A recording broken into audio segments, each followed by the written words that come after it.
Hola, moi boa tarde.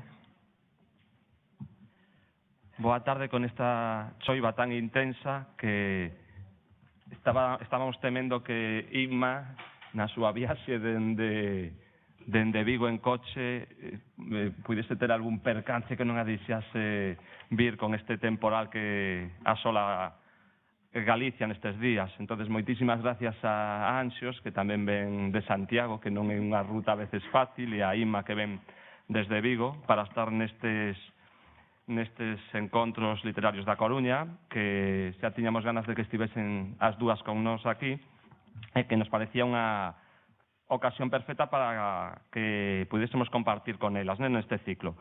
Anxos Sumai, licenciada en Xeografía e Historia, especializouse en biblioteconomía, archivística e documentación. Dende o ano 1975 traballa de bibliotecaria.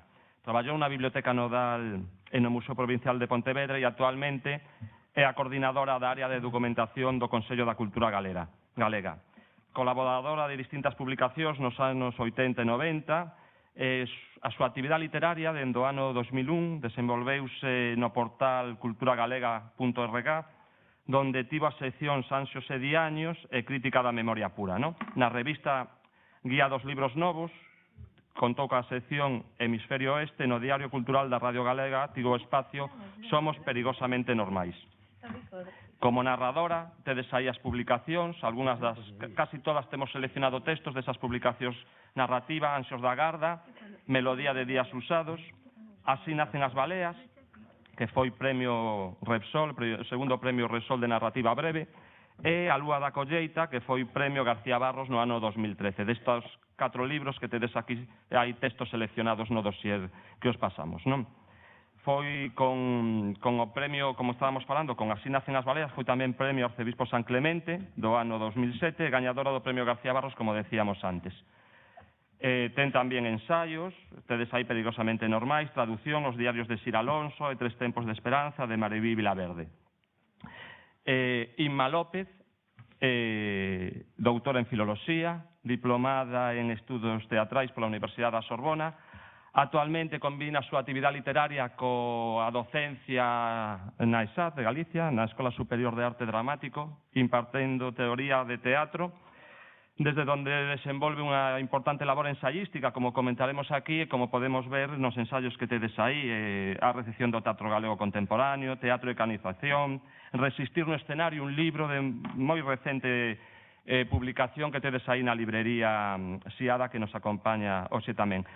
Labor crítica, de actividade crítica en revistas especializadas como Tempos Novos, Revista Galega de Teatro, ADE, Grial, membro do Consello de Redacción de Dorna, columnista na Voz de Galicia. Eu estaba lendo estes días os seus artigos que aparecen espallados quincenalmente, máis ou menos, non moitos deles. Teóricamente non semanais. Semanais. Sendo moi nova, con 18 anos, publicou este libro que Neve en Abril. Publicou no ano 90, non sei se publicou, pero no ano 96 gana o premio Rúa Nova. Este libro aparece despois no ano 2005, non publicado. Non sei se aparecerá antes ou non. Antes, pero de cara a Noel. Vale, perfecto. Este libro, que Neve en Abril, un libro sobre unha novela sobre a Guerra Civil, que despois tamén falaremos aquí durante a sesión. Seguiron outros libros de relatos, Rosas, Corvos e Cancións, Concubinas, que foi premio Xerais no ano 2002, Non quero ser Doris Day, New York, que é un diario dunha estancia de Ima en Nueva York, Memoria de cidades sin luz, que tedes aquí. Nos fragmentos que temos seleccionados aí aparece tamén esta novela, que, se non digo máis, tamén foi premio Arcebispo San Clemente no ano 2008, igual que comentábamos antes con a novela de Anxios, non? No ano 2012 aparece o libro de relatos Tinta, que son relatos que ela escribiu ao longo de 10 anos, máis ou menos, e o ensaio Maternosofía, que é a experiencia de Inma co seu embarazo, non? Tedes aí tamén o libro e tedes algúns relatos aí, algúns anacos do texto. Ten tamén unha labor importante de traducción, Calígula, Malentendido, de Albert Camus, por exemplo, As criadas, de Jean Genet. Xa comentábamos os seus ensaios no ámbito teatral e a docencia neste ámbito, que comentaremos e falaremos con ela a lo largo da sesión. Moitísimas gracias ás dúas por estar hoxe con nós. Hola, boas tardes. Ben, é unha satisfacción presentar a estas tres escritoras, dúas e media, porque acaban de regalarlle a Anxos unha moneca que ten un look con ela, non sei se o apreciades ben, os cabelos tal, entón vai nos acompañar, e bo que vayan tomando nota, porque nós que somos profesores, bueno, que esta xente nova que ven detrás, que vaya aprendendo que boa falta lles fai. Bueno, é unha satisfacción ter aquí estas dúas extraordinarias escritoras novas galegas, e que ademais teñen unha obra, ambas as dúas, moi polifacética, porque realmente tanto na rede como na literatura xa máis de papel, de sempre, diversas actividades que teñen na prensa, na radio, a condición de bibliotecaria arquiveira tamén de Anxos, é dicir, teñen unha actividade moi variada e manexan moi diversos xéneros. Ima López Silva, vou comentar só algunhas obras, porque ten xa unha traxectoria de moitos libros, malia a súa idade, ainda moi nova. Ten, por exemplo, unhas obras moi interesantes como son Maternosofía, que saiu non hai moito, ou New York, New York.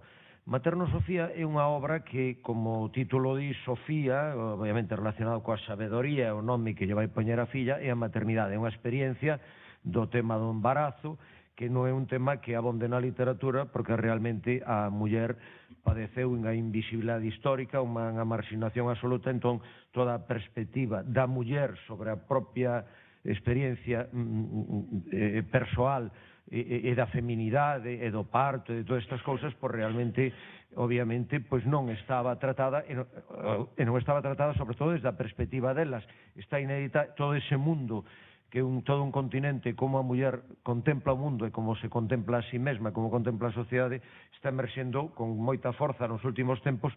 Este libro, pois que é un libro pois entre dietario, ensaio, reflexións, anécdotas, é un libro moi fresco, moi espontáneo, que se lee moi ben, reflexións que elas llevan acontecendo, sobre todo estes cambios complexos, físicos, emocionais, que ten unha nai no momento en que queda embarazada até o momento do parto.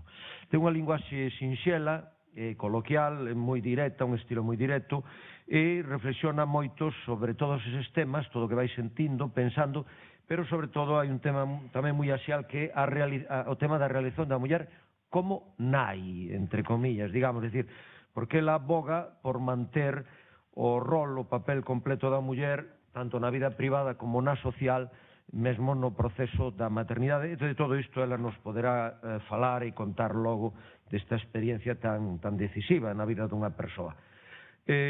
Logo ten New York, New York, que é un libro que fixo en Nova York, nunha estadía ali delongada, que é tamén un libro de experiencia neoyorquina, é un libro de viaxe, pero tamén un libro de vivencias, de anécdotas, tamén de reflexións, observacións. É unha prosa como anterior moi desenvolvida, moi espontánea, con esa frescura que la ten, está o humor. Hai dous trazos que están moi presentes na súa obra, que son o vitalismo e o hedonismo, e logo, pois, está, entre outras moitas cousas, a presenza de Paul Auster, que é un escritor que parece interesarlle moito e aparece ali tamén con unha certa dimensión epistolar. E mesmo a muller que lle ten dedicado moito ao teatro, de feito ela é docente disto a alto nivel, e ten escrito moito en moi variados lugares, con libros, en moi variadas plataformas, tanto sobre a recepción do teatro por parte dos espectadores ou da crítica, ou sobre o teatro galego, sobre a crítica teatral, ten traballado todos os aspectos relacionados co ámbito do teatro. E logo ten feito traducións, Calígula, a famosa esta Calígula de Camus, que é unha obra espléndida, un malentendido, e tamén de Jean Genet, As criadas, que son obras realmente espléndidas. En narración, ademais de Tinta, o libro Relatos e outras cousas, pois ten, por exemplo, a novela Concubinas, que foi moi premiada, que está aí o tema da vinganza, das vinganzas, do amor, o tema da guerra, que é un tema presente noutras obras dela con moito protagonismo, o tema da liberdade. A muller, en ambas as dúas está o tema, obviamente, da preocupación e da inquedancia, a perspectiva da muller, de seu xenuína, observando as cousas e analizándoas a fondo. Hai sensualidade, hai imaginación e hai unha dimensión ás veces que podíamos dicir mítica nesta obra. E logo ten a Memoria de Cidades en Luz, unha novela máis recente, que é unha novela bastante extensa, de bastante corpus narrativo, que está ambientada da República para Co, e colle a Guerra Civil. Está o tema entón da historia, a historia está plenamente aí, e hai uns personaxes que son históricos, que todos coñecemos, e que ela os narrativiza, ficcionaliza, como Ángel Casal, o alcalde e editor que logo foi asasinado, cando estaba aquí na Coruña, fundamentalmente, María Miramontes e tamén María Casares, a filla de Casares, o presidente da República, gran actriz do teatro, e que ten esa obra tan interesante, Residente privilexiada, que agora saiu editada en galego hai uns anos, e, por certo, que vin onte libros que eu creo que estaba esgotado, non sei se o reeditaron en castelán na librería Arenas, se alguén lle interesa, porque é unha obra esgotada de Argos Vergara, e ali teñen exemplares, vinos onte, de Residente privilexiada de María Casares. Ben, pois ela ficcionaliza, integra todo isto, crea un mundo con moita imaginación. Hai moi diversos espazos narrativos, Santiago, a Coruña moito, os coruñeses vivémolo de moi preto, o Riazor, o Cantón, todo ese mundo, na Guerra Civil e previo á guerra, Barcelona, París, Francia está moi ben captada, ela vive en Francia, entón Francia aparece moi presente na época da resistencia, na época dos nazis. É unha obra con moitos temas, a síndrome de Medea, o da morte dos pais, a relación entre o nacionalismo e o feminismo creo que é un dos eixos ideolóxicos e conceptuais da novela, o mundo do teatro, o mundo do exilio, hai moitísimos temas, moitos deles bastante innovadores. E Anxo Sumai, a que lle preguntaba antes se Sumei Sato, este músico xaponés, está emparentado, parece ser que en xaponés significa casa, parece ser que non é unha evolución filolóxica do galego.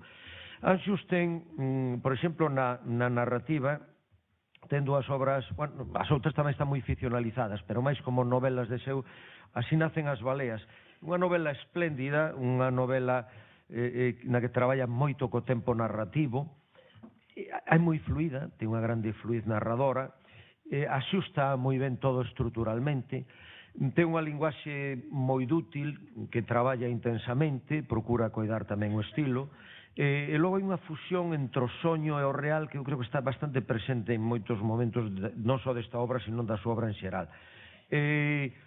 Ten un axuste coa cotidianidade moi forte, pero despois sempre hai algo sorpresivo, insólito, tamén na outra obra que se hacía agochado e que aparece. Ela ten falado ás veces de que lle gustaba moito Yasunari Kawabata, e ao mellor ven daqui a conexión xaponesa, que é un narrador impresionante, por desgraza bastante olvidado, non? Do que falaba moi ben García Márquez, falaba moi ben da Casa das Velas Durmintes, da que aquí se fixera unha película, que se estreara precisamente na Coruña, e realmente eu creo que hai algo nela desta estética sutil que teñen os orientais e quizáis por iso lle interesan eses mundos. E a Lúa da Colleita, obra máis recente, ten unha extraordinaria atmosfera, tamén unha atmosfera misteriosa, extraña, son personaxes de grande intensidade, hai moito dramatismo, e hai todo ese xogo entre o real, o soño e o real, que non sabemos moi ben cal é a normalidade. É unha obra que ao leitor lle exixe un pouco máis, porque exixe fainos extraviar neses labirintos da psique. Hai unha penetración da zona das sombras e unha indagación tamén en personaxes femininos. Hai unha visión fantasmal, unha presenza tamén dos temas do mal, e logo hai escenas moi realmente inquietantes de violencia, de certa dureza, que eu creo que son potentes a nivel expresivo. Os temas, pois a soidade, o desexo, o tempo, a memoria, e sobre todo quizáis a identidade, os seus, os dobres. É dicir, unha novela que podría dar moito xogo a psicoanálisis, ao dobre, ao xogo da identidade.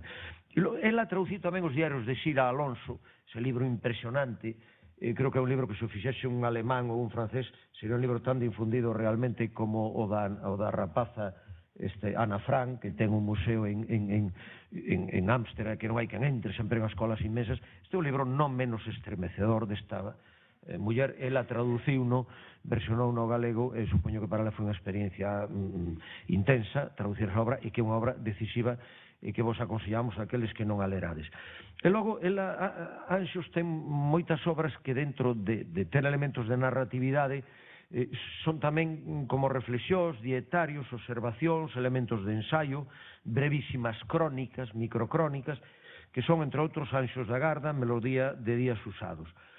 É moi original, lúcida nas observacións. Eu creo que ten unha intensidade da ollada cotiá que percibe moi ben as cousas, porque a cotianidade non é fácil observala, coida a prosa, son traballos ben estruturados, cunha coherencia e unha cohesión ou trabazón interna notable, moi interesante, e logo amosan sutileza, fondura, unha perspectiva intelixente, sobre iso a súa xeografía persoal, as súas vivencias, e xa con elas lles deixamos a palabra porque, como nos dicimos, nós o que queremos é saber máis do seu mundo, e grazas tamén a elas, na medida en que nos vayan a axudar, poder penetrar máis nestes labirintos, nestes mundos interiores, nestes mundos ficcionais que elas crean e levantan con unha creatividade, unha poieses extraordinaria e que a nos parece moi valorable dentro do mellor que ven emerxendo na literatura galega das últimas 2-3 décadas.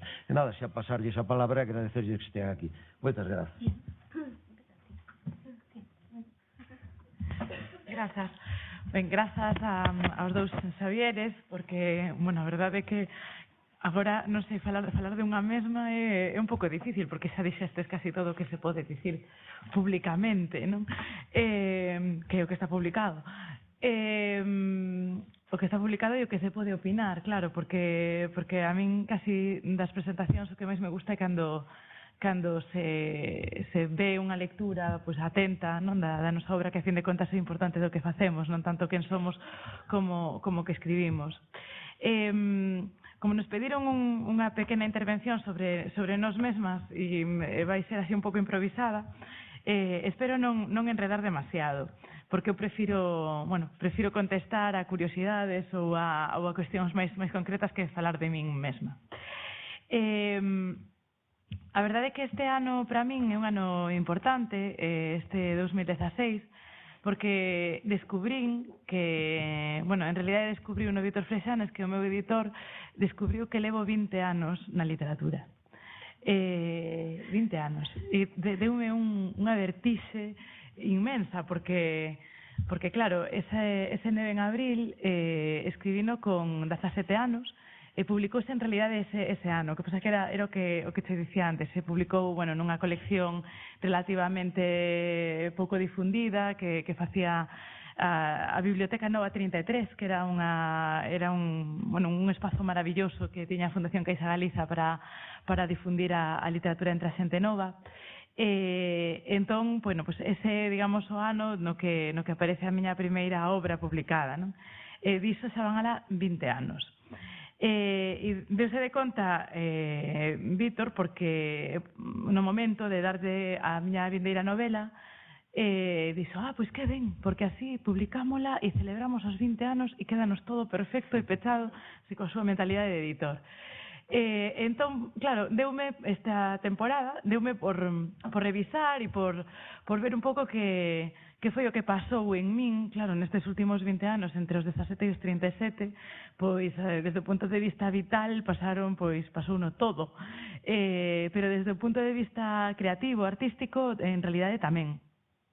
Unha das cousas que pasou é que algo co que eu empecé con moito ímpetu, que era a vontade de separar a miña actividade literaria da miña actividade profesional, digamos, ou dos meus intereses como crítica de teatro e como persoa que se dedica ao teatro, eu quería ser dúas persoas distintas nese sentido, e realmente non o conseguín.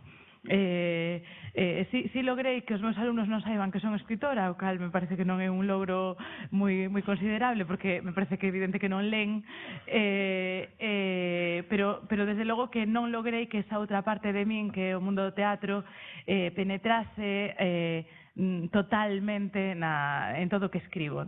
Cando reviso, que non me gusta relerme, pero cando reviso un pouco os temas e as cousas das que fun falando nestes 20 anos, pois sí que me decato de que é imposible cando alguén se dedica a traballar, a investigar, a reflexionar sobre unha arte como é o teatro, pois é imposible ser impermeable, non, a todo ese mundo.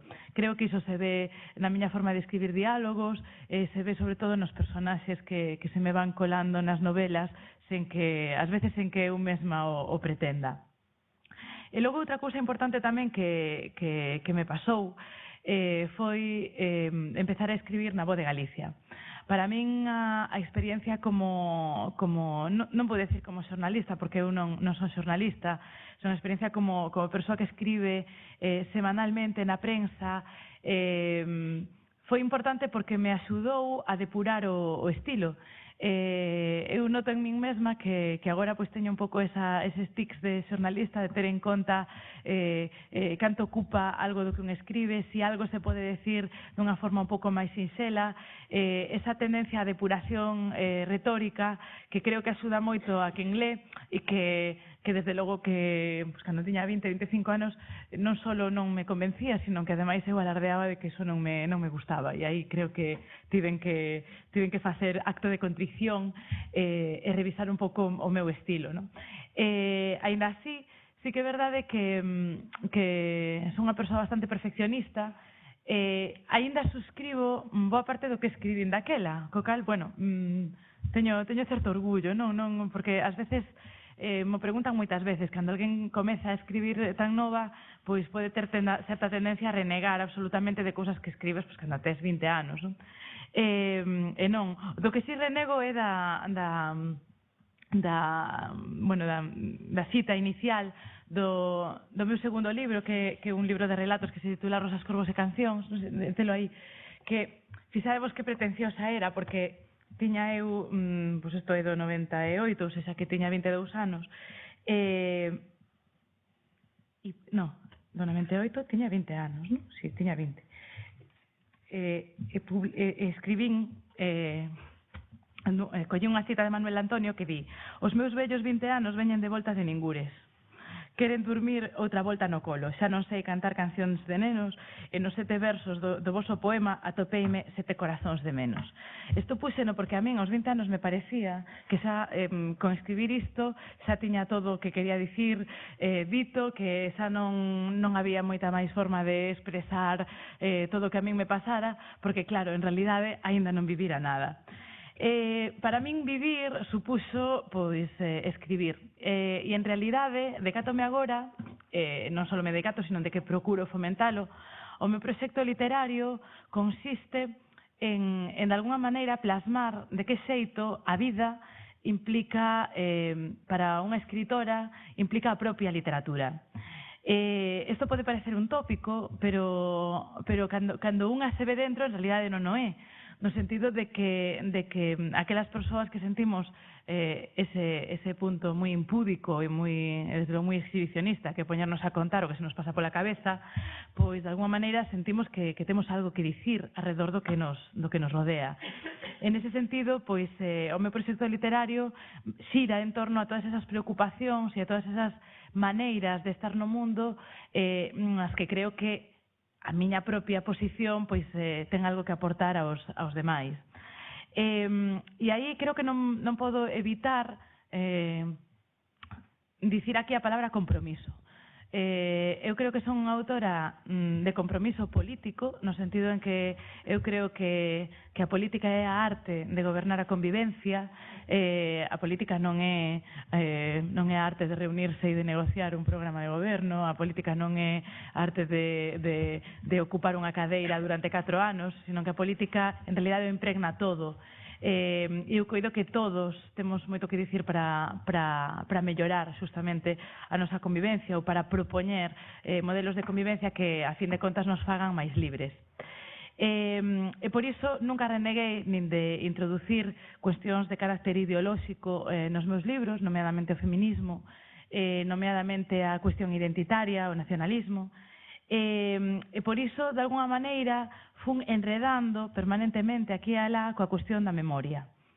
A memoria e unha lectura da historia que creo que nos explica mellor a nos mesmos e que creo que compre revisar permanentemente, porque a historia escriben os poderosos e a historia escribiron os homes, a historia a escribiron os que detentaron posicións dominantes no ámbito que sesa, incluso nos espazos non dominantes, e por iso creo que é unha obriga da escritora ou do escritor intentar dar voz a outros puntos de vista que poden resultar útiles ou que poden resultar incluso máis xustos.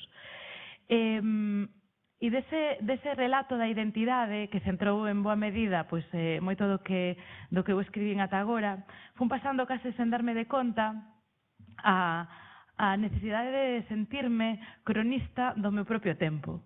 E eu creo que niso estou agora mesmo. Creo que nese meu proxecto literario estou agora nun punto no que quero reflexionar sobre, como sempre, sobre a posición do creador, do artista no mundo, na realidade, pero ao mesmo tempo para poder amosar, digamos, unha visión desa realidade con unha especie de gafas distintas, non?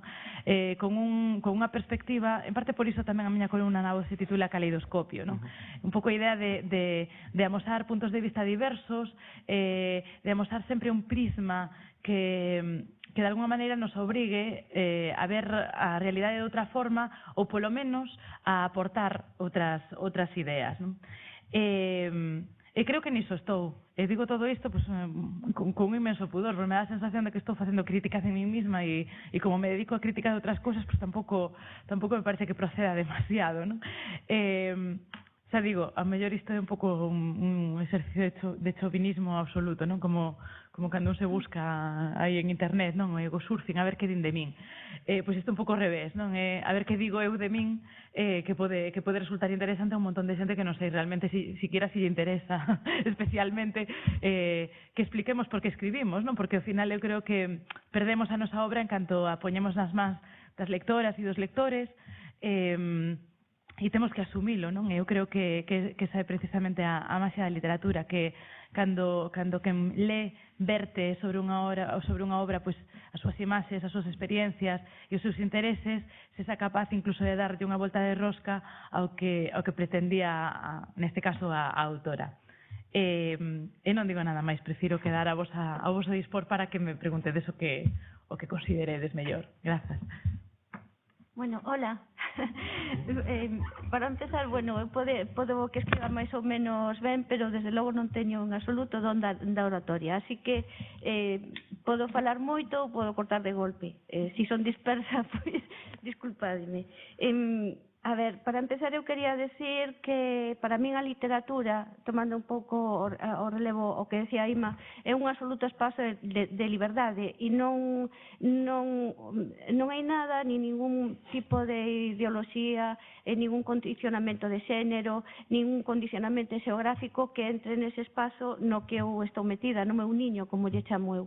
É un lugar de absoluta liberdade, falo do que queiro e falo como queiro, precisamente porque estou aí para eso, porque me sinto cómoda así.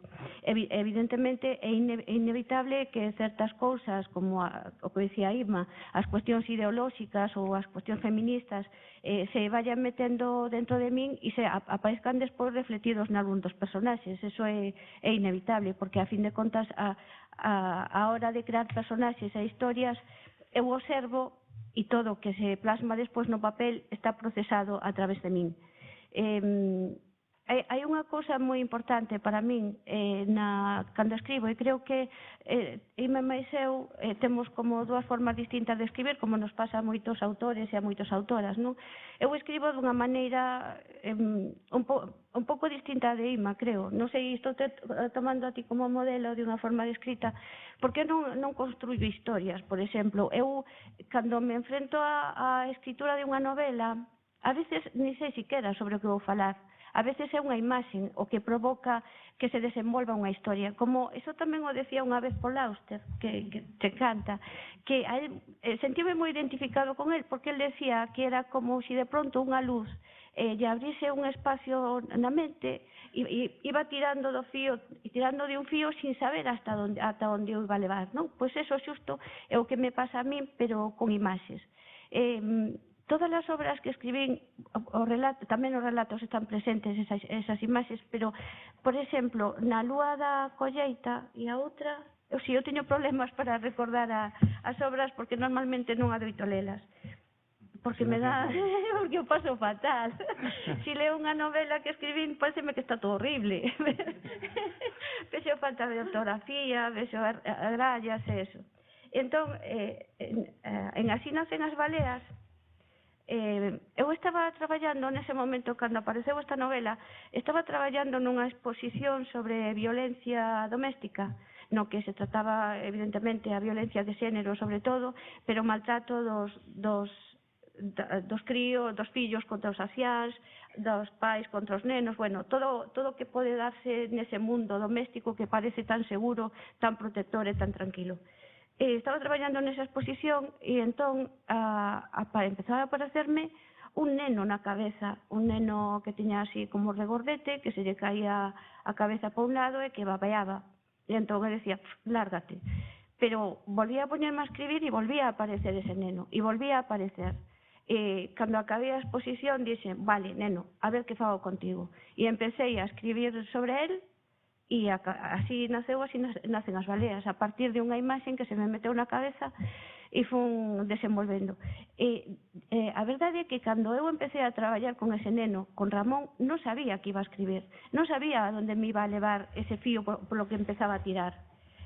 Descubrino, chegou un momento en que me atopei con 400 páxinas e dixen, ala, xa sei de que vai, xa sei cal é o principio e xa sei cal é o final. Entón, ven o traballo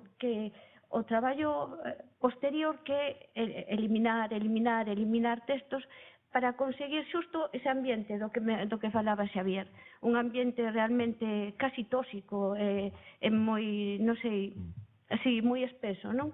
E iso ven da limpeza. Pois bueno, esa é a imaxe en que naceu Así nacen as baleas, que ao meu ver o que quería comentar, o que quería escribir, o do que quería tratar realmente era eso, dos límites do perigo que pode ser unha familia. Bueno, non sei se o conseguín ou non, pero parece que polo menos é a miña proposta literaria. E despois na Lúa da Colleita, eu tiña a idea de que quería escribir algo, pero non sabía exactamente que era o que quería escribir. Levaba así bastante tempo sin facer ninguna novela, así que escribo moitos relatos e todo eso, non? Entón un día estaba paseando, iba para o traballo enfrente na Praza do Obradoiro, e vin unha gaivota posta nun volardo. Era unha gaivota extrañamente branca, con pico así moi amarelo, era unha imaxe preciosa. E resulta que ao darlle a volta a gaivota para entrar na praza, vin que tiña toda a parte esquerda do corpo cunha asa totalmente rota, mordida, rota e cos osos fora e chos de sangue. E claro, dixen, bluf, xa está. A partir de aí empecé a falar do tema da construción da identidade a partir de unha única persona, como nos podemos construir como suxetos, como nos vemos nós a nos mesmos e como nos ven os demais, como se foran espellos, porque nos pensamos, somos así, pero non somos así como non nos vemos exactamente, sino que tamén importa moitísimo como nos ve o resto da xente. Claro, pois eu decía tamén, Xavier, de que era un libro que vai sobre a construción da identidade, do suxeito, todo eso. Tamén é un libro moi tenso, creo eu, porque a mí encantame ese tipo de ambientes. Son casi todos, son novelas claustrofóbicas, pero, bueno, que eso, para min, eso é o xusto que define todo o que eu escribo, que a imaxe está antes que a idea. A idea nace a partir dunha imaxe que me conmociona, e a partir de aí vai fluindo todo. Outra cousa que quería tamén, que me parece interesante no que escribo, é que son os personaxes. porque para min os personaxes non solamente son Ramón, a súa nai, a súa irmá, Nuria, Beth, non solamente son as persoas os seres humanos, non son os homes e as mulleres. Para min as personaxes son tamén o edificio da Lúa da Colleita. O edificio para min é o personaxe principal da novela, todo xira alrededor del. E os obxetos, as caixas, o funil, os obxetos todos teñen vida de seu e incluso poden condicionar a evolución da historia. Se o edificio que o protagonista central da Lúa da Colleita non fose así, habería cousas que nunca poderían acontecer dentro desta novela. E despois, bueno, despois das imaxes, quería falar de dos libros dos que falara antes Xavier, que son os que máis quero, realmente, que son A Melodía de Días Usados e Anxos da Garda. Son libros que quero especialmente porque eu, bueno, estuve sin escribir moito cando tiña 20 anos, por aí máis ou menos, non? Cando ti, bueno, ti antes. Pero, e despois, bueno, por determinadas circunstancias vitais non pude facelo, tiña que traducir para ganar pasta para poder pagar facturas, e ao final, no ano 2000, creo que foi, creouse no Consello da Cultura Galega un portal de internet que se chamaba culturagalega.org. E propuxéronme que escribise unha sesión semanal para o portal, unha sesión de fin de semana, como que me deixaron aí nas mans e ti fai o que vexas. E entón empecé a facer algo o que sería un pouco despois un blog. Empecé a contar cousas pequenas, así fragmentos pequenos diarios. Durante, creo que estuve 3 anos escribindo. Esa experiencia, a min gustou, bueno, a experiencia foi preciosa.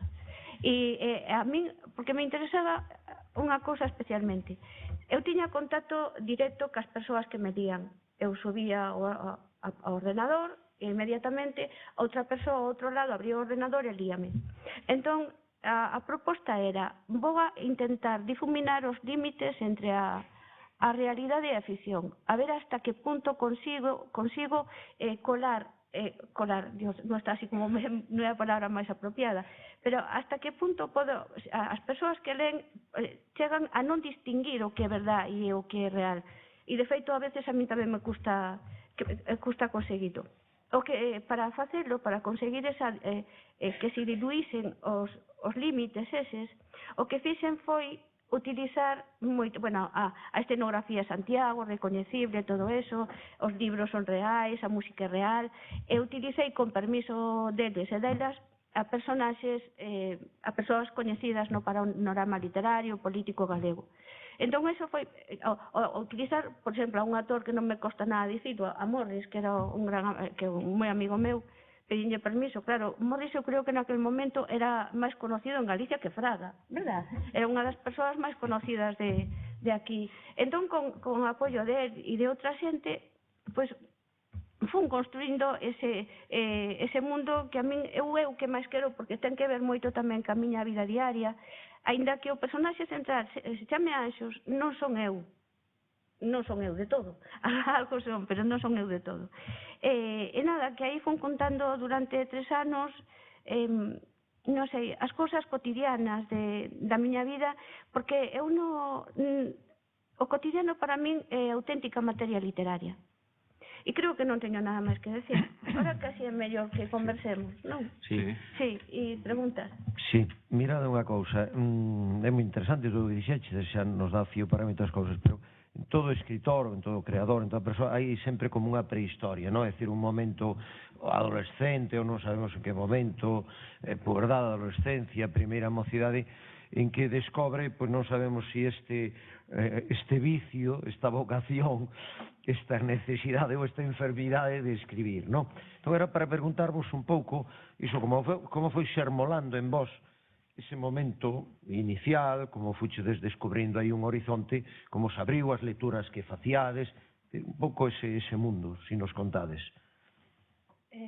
Pois, no meu caso, bueno, eu creo que sempre escribín desde que teño uso de razón, porque en realidad tamén sempre lín.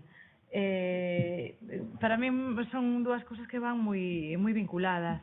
Eu aprendín a ler moi pronto porque a miña nai é mestra, para teresme entretida, porque era bastante inqueda, aprendeu a ler.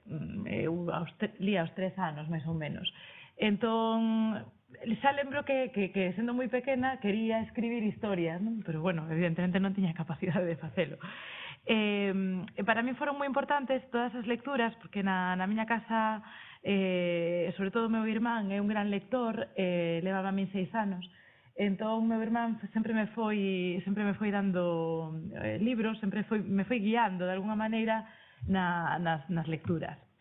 Pero, bueno, realmente o momento determinante foi cando estaba no instituto, e a verdade que é un pouco frívola a miña forma de empezar a escribir, porque foi por puro interese. Eu quería marchar a Alemanha aquel verán, necesitaba cartos, porque os meus pais me dixeran que eu conseguía cartos ou que eles non me daban as pelas, me deixaban ir, pero que non había cartos. E entón decidí presentarme a un concurso literario, pois para conseguir a pasta para irme a pasar o verán a Alemanha. E tiven a sorte de que o gañei. E así, realmente ese foi un pouco un impulso inicial. Despois, a partir de eso, sí que lles debo moito aos profesores do instituto, precisamente. Un deles, Manuel Portas, que agora eu sabía que el tamén era escritor, pero el foi unha das persoas que máis me animou, non, a seguir escribindo, e eso, lembro que me traía moitísimos recortes con concursos literarios, non, que se convocaban e tal para que me presentara, e a verdade é que eu vin que daquela forma ganaba cartos, entón pois seguín, e eso despois vemos facer gracia, pero falando con Yolanda Castaño, que tamén, porque coincidimos nalgún deses premios, ela premiada en poesía e en narrativa, e así un día falando de todo isto, ela contou que tamén que empezara, que se presentara a un destes premios porque quería mercar uns pantalóns de coiro. E entón, que realmente, empezamos por cartos na literatura. Quen nos ia dicir a nos que ia ser imposible vivir disto? Pero daquela estaba moi ben. E iso, para min, foi de alguma maneira canalizar pois algo que me apetecera facer desde sempre, non? Era un revulsivo, un ánimo para sentarte e poñerte a escribir. E sobre todo iso, creo que os libros niso creo que lle debo a vida, non, a meu irmán. Eu creo que ainda nos seguimos presentando os concursos por pasta, Sí. Por eso eu presentome para poder viaxar e cosas desas. É a anomalía do sistema, porque de vender libros sí que non sacamos prácticamente nada. No. Sí. Nos concursos? No.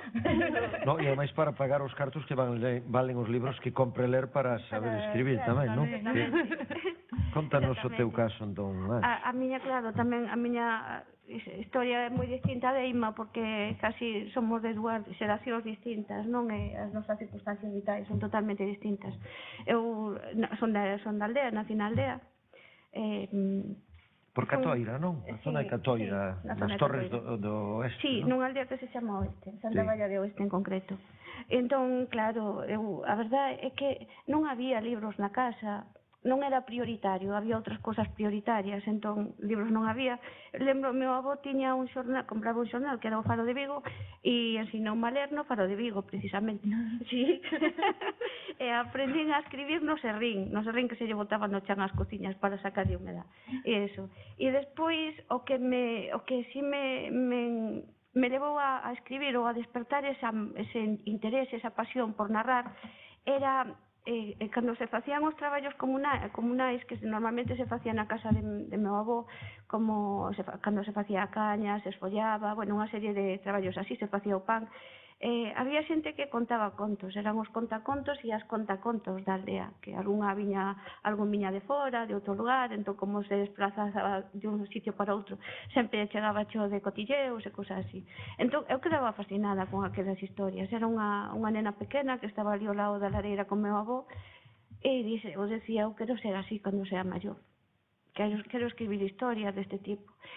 Así foi como se me despertou. Despois, pouco a pouco, pois como di Ima, que se alguén te anima a presentarte a un concurso, sobre todo profesores ou así, bueno, ti tes a historia tamén de teu irmán, pero foi así. Eu tamén, gracias aos mestres que tiven e as mestras, que sempre ven que tes aí un pouco que che gusta algo, que te podes defender e tal, e anxos un poquinho máis, e eso.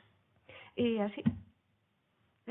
Os de Estados mestres, que decisivos son nas vidas da xente. Son fundamentais. Había que falar con Guer e todos estes asesores de alto standing, porque realmente aí hai. Moi ben.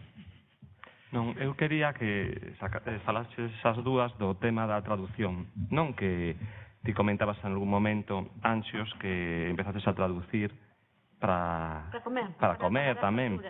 Pero e ti falabas tamén que fixeses algunhas traduccións. Quería preguntar por o tema da traducción en Galicia, por exemplo, hoxe en día, non?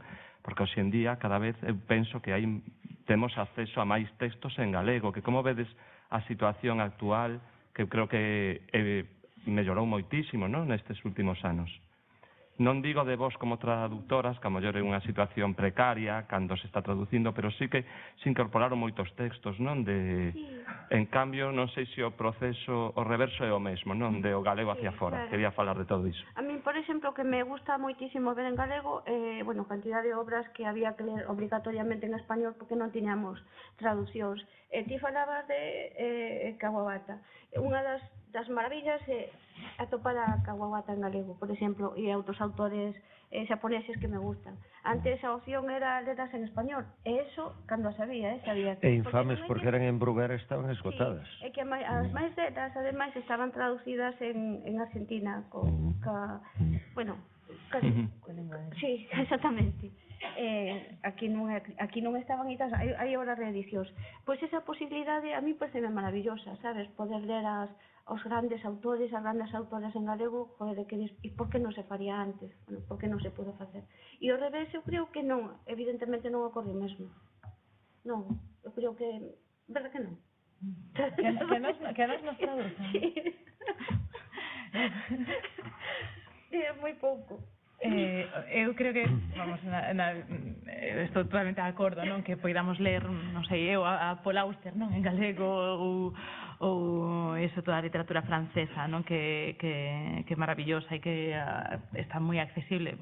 Desgraciadamente debería estar máis accesible porque as leis do mercado son terribles, non? Entón é realmente difícil competir coa potencia, non? Xa non da lingua, sino do mercado editorial español, pois unha editorial galega que pretenda traducir, non? Pero, por sorte, están atopando o seu lugar, traducindo moitas veces obras que son interesantes, pero que non entraron nos grandes mercados, non? Co cal tamén lle dá pois un aquel especial ás traduccións galegas, e a min iso gustame especialmente. Con respecto a nós fora, bueno, creo que temos moito camiño por facer. Primeiro, superarnos a nós mesmos, non? Eu creo que ata hai relativamente pouco tempo había unha certa animadversión a vermonos en castelán, non? A nós mesmos. Eu creo que por sorte iso, digo en castelán porque para ben ou para mal é a lingua de plataforma que temos máis próxima, non? Unha lingua con un gran mercado editorial, non? Que ao final é o que implican as traducións. Entón, eu creo que había pues, un prexuizo enorme de carácter ideolóxico a vermonos traducidos. É dicir, eu lembro, e non hai tanto tempo disto, a mellor hai 15 anos, autores aos que, por seren traducidos ao castelán ou animaren as súas traduccións ao castelán, se lles facía boicot. Entón, claro, isto me parece terrible, me parece surrealista directamente nun ámbito literario normal. Agora, por sorte, iso se superou, pero por desgracia non superamos as cousas ao mesmo tempo que logramos os mecanismos para facelas, non?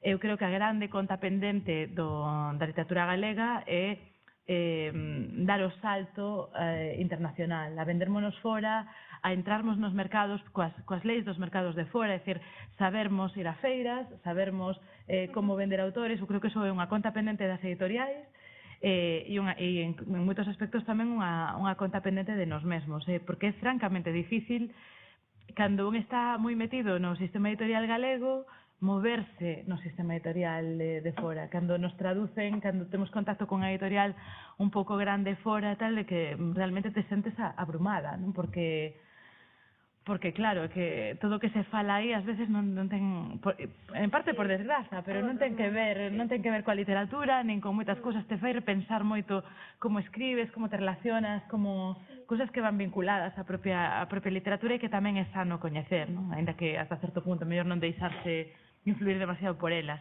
Entón, eu creo que esa é a grande conta pendente, non?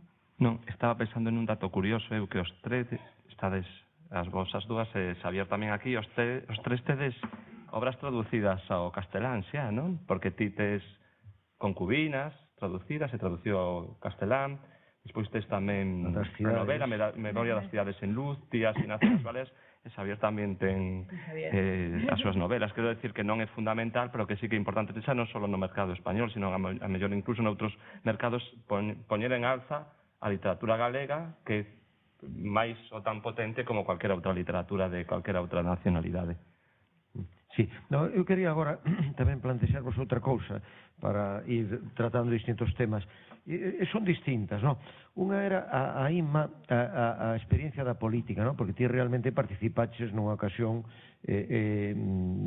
nunha plataforma política que ti levabas a campaña, creo lembrar, e bueno, era preguntarche un pouco isto, toda esta cuestión, por a veces estamos nun momento de grandes cambios políticos, ideolóxicos, sociais, esperemos que morais tamén en España, e a ti plantexarte que ti foches letrista de rock and roll, no? E tamén guionista de banda deseñada. Entón era para que nos contedes un pouco estas experiencias, non? Eu da política estou me quitando, en realidade.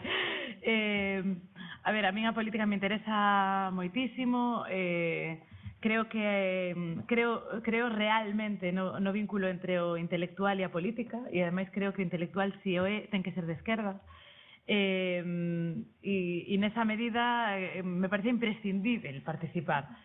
Eu participei no proxecto de Compromiso por Galicia nun momento moi concreto, ademais me pareceu e me sigue parecendo evidentemente o proxecto máis interesante para este país, pero a este país non lle interesa, non sei se oídes ben por aí. Sí. A este país non lle interesa Compromiso por Galicia no mesmo nivel que me interesa a min o país, non? Entón, pois tamén eso me fixo replantearme moitas cousas, non? Creo, tal e como está a situación política agora mesmo, creo que eu fago máis política na gardería das miñas fillas que en Compromiso por Galicia. E me parece que a miña capacidade para intervir en construir unha sociedade máis xusta e máis libre, sobre todo, porque neso estou totalmente de acordo con Anxos. Eu creo que nunca se ten que acabar a loita por sermos libres en todos os aspectos das nosas vidas. Pois creo que iso realmente a día de hoxe require de unha participación moito máis inmediata que os partidos políticos. A mellor é porque eu non teño esa faceta desenvolvida, non creo que son demasiado libre como para toparme para disciplina de partido, non son nada disciplinada nese sentido. E entón, por iso, por suposto, sigo participando aí, pero tamén entendín que, tal e como estaban indo as cousas, era o momento de dar un paso atrás. E deino, e estou encantada da vida como eu paso atrás. Pois fíxate que a mí gustame moito en Maternosofía cando tratas o tema de ti como nai e ti como persoa activa políticamente. Sí, xusto, claro, ese... É un tema moi interesante o libro. Sí, porque ademais coincidiu xusto nese momento. Os meus 2 embarazos me pillaron en 2 campañas electorais, é dicir, eso é... pero aprendí moitísimo desa política activa, pero é un mundo que tens que querer estar aí, é un mundo que mira, escribira un artigo no que me obriguei a reflexionar sobre o asunto, no que comparaba a política cos 7 pecados capitais. Na política aparecen un por un en cada unha das persoas e na relación que se establecen entre elas todos os pecados, co que teñen de atraente os pecados e o feito de pecar e co que teñen de malo, non? E iso é o que me interesou máis da política, non? E o que me segue interesando, claro. E sí, me interesa participar, pero non, agora mesmo, creo que iso tamén forma parte das pulsións persoais.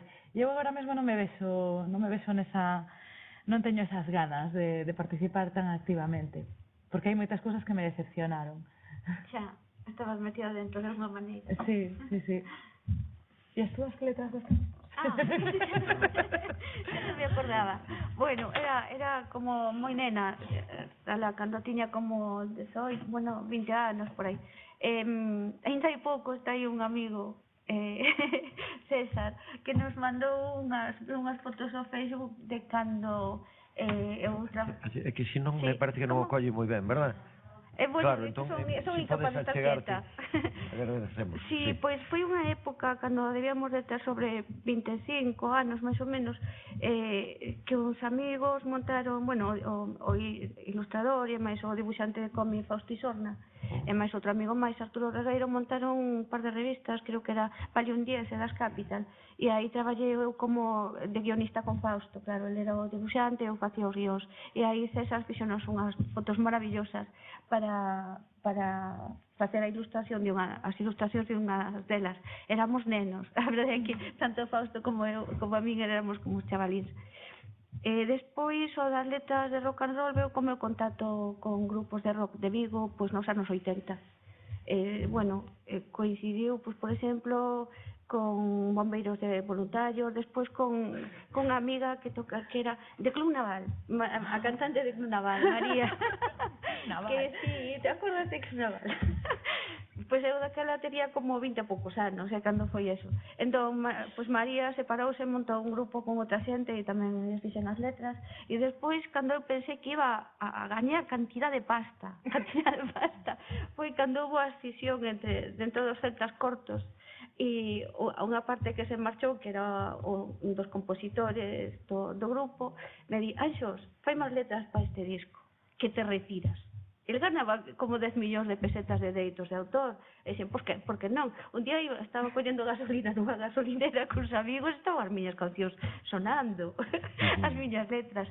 Pero despois económicamente foi un desastre. Porque houve un problema del coa discográfica, os discos retiráronse, mala sorte. Sí, mira, o mundo das letras, outro día ainda falábamos hai pouco aquí, e tamén do cómic con Miguel Gallardo. O mundo das letras é un mundo moi interesante, que ademais ocupa moito espazo cultural e receptivo na xente en xeral, en toda a sociedade, pero moito tamén na xente nova, nos alumnos que aquí podemos ter, non? Entón, ti que tes esa experiencia, porque unha letra non é fácil, entón, que nos podes falar diso, que como creadora que fuches de letras, iso da creación de letras para unha canción, pop, rock, que nos podías contar desa experiencia e que consellos dar ou... Bueno, o ideal sería que foses ser compositora da música e máis a canción e máis a letra ao mesmo tempo, porque así todo xa vai fusionado.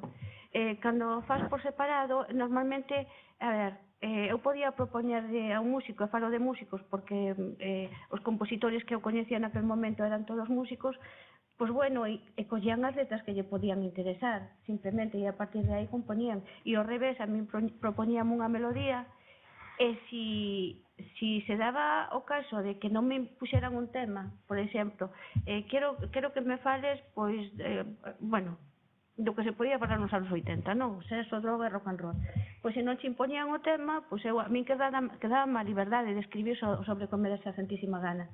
O problema, o mellor para min era cando podía traballar con unha persoa sin ninguna idea, vamos, máis ou menos que a música e máis a letra fose fluindo ao mesmo tempo. Era a mellor maneira, sentarte ali, traballar xuntos e escoitando como vai nacendo a música ou como vas creando un verso de unha estrofa. Eso é bonito. Claro, porque algunha vez dis que che pasaban a música a priori, non? Cando tías que facer un esforzo musical tremendo de adaptación de texto a son, non? Claro. Eso debía ser moi difícil, non? Eso é máis difícil. Eu, de feito, anotaba, pois, punteábame con unha guitarra, mandábame así as notas punteadas con unha guitarra, eu debuxaba, trazaba puntitos nun caderno, nun papel, e iba metendo as sílabas por riba para encaixar porque tiñan que encaixar, non había outra opción, entón eso limita moitísimo. O máis bonito é traballar as dúas cousas da mesma maneira, e se é a mesma persona moito mellor, e se non facer a inversa, es que teño esta letra, se te gusta poñer música, creo que esa é a opción máis libre, ademais.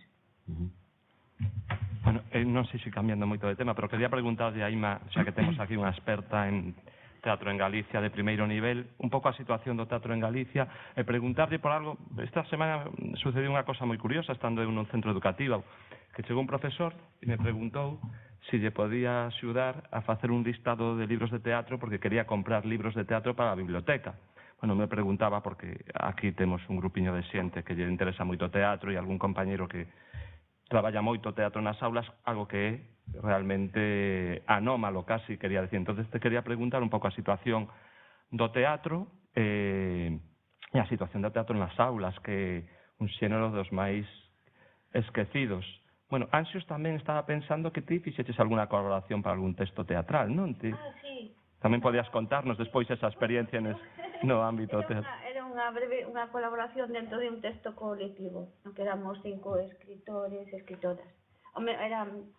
Colleron os textos e máis ou menos foron inserindo un dentro do outro, e a mí collerme un cacho pequeno. Xa.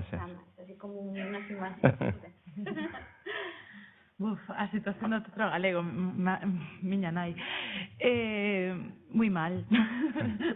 O teatro galego está, bueno... Que comentaba polos cambios no Centro Dramático Galego, ora que hai... Sí, o que pasa é que o Centro Dramático Galego, a directora do centro, que é unha persoa que eu creo que promete moito, porque é unha persoa moi válida, que eu me alegro moito de que gañase o concurso ela precisamente, non?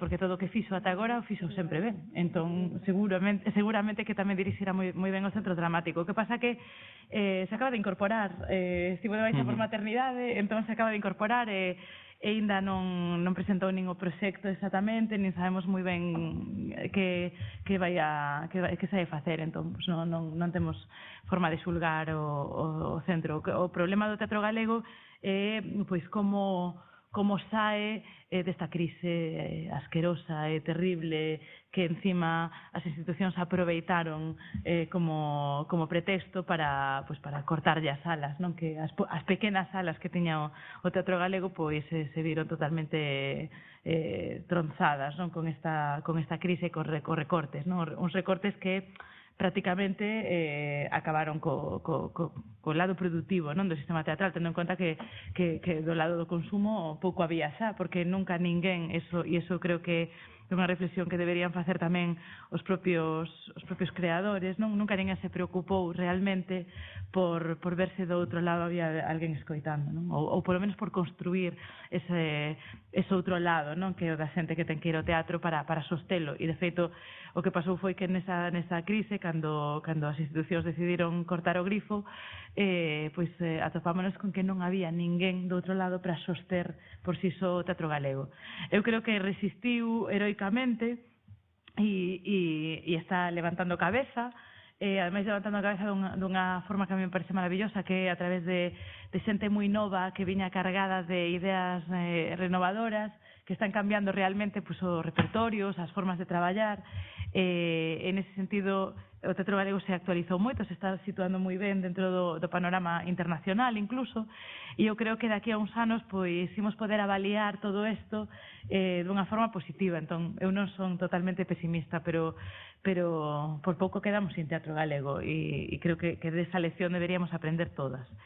E no mundo do ensino é curioso iso que dis, porque a mí sempre me pasa, sempre que vou ao instituto a falar de algunha novela, sempre hai algún profesor, a máis en institutos moi distintos, sempre hai algún profesor que me pide unha lista de obras de teatro. O cal me fai pensar dúas cousas. Unha, que mal estamos que no ámbito de publicación de libro teatral, que non chega a xente verdadeiramente interesada, porque alguén que pregunta e alguén que se interesa a priori, entón é realmente difícil facer esa lista. E que mal estamos, que non nos damos de conta da cantidade de xente que hai polos institutos adiante querendo traballar con teatro cos rapaces, sendo que o teatro ademais é unha ferramenta francamente útil para traballar no ensino. E hai moita xente facendo, pero dunha forma esporádica. Contoche unha anécdota. Estamos preparando agora na Comisión de Artes Escénicas do Consello de Cultura Galega unha xornada sobre teatro escolar, a que estades todos convidados, pero vai ser o día 4 de abril. A ver, eu estou un pouco allea ao mundo do ensino diario, pero coñezo, non?